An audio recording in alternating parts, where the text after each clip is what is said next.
Hi, this is Shalom with your FTW moment, and I want to talk about this observation my son had. And it's not surprising, he said that most of the kids at his school, and he's only in middle school, have a smartphone. I do not plan on buying him a smartphone, much less a cell phone, until he's probably in high school, because it's simply not needed. It's just another expensive toy, and worse yet, something that can be awfully addicting. No, he's going to get a lot of peer pressure, I'm sure, from his friends. And you have, in order to combat that type of thing, if you feel any value of that, you have to start the conversation early. Early, I mean, when he starts using technology when he's younger, you have to begin the conversation and build your relationship and credibility with your child early on so that when you get to that point when they have to face the peer pressure, they have some form of reasonable um, argument, at least in the back of their head, to justify their position and not feel like they're being left out of the crowd. Now, a lot of times I tell my son, your generation is a guinea pig for all this technology, and I firmly believe that. Despite all the altruistic claims and all these wonderful things that you can do with technology, hey, let's face it, we understand business marketing, and business marketing, bottom line, is generate open new markets so you can continue to grow your business and generate profit. There is that sort of dark side, if you want to say to it. But that's also a reality. A lot of people benefit from that. People work, people have jobs, and so as a you as a parent are caught at the back end dealing with this.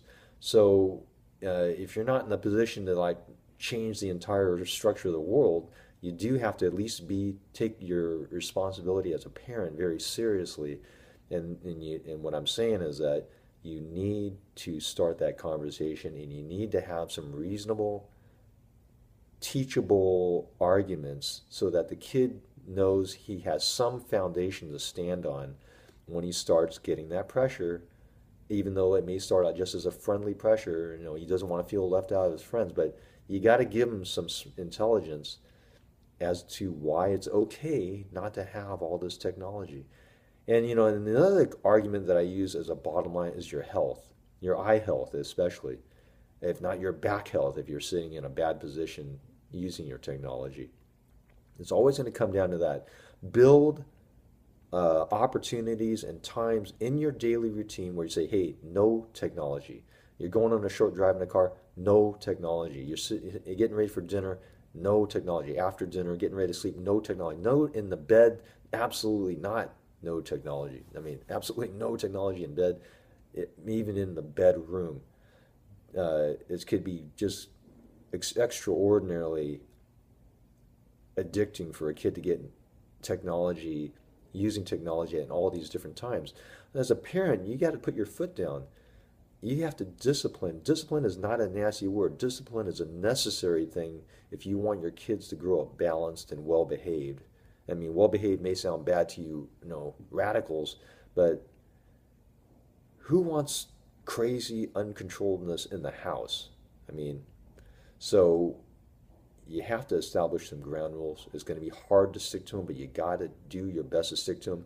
You got to be human at the same time, knowing that there are always exceptions to the rules, but don't make the exception the rule.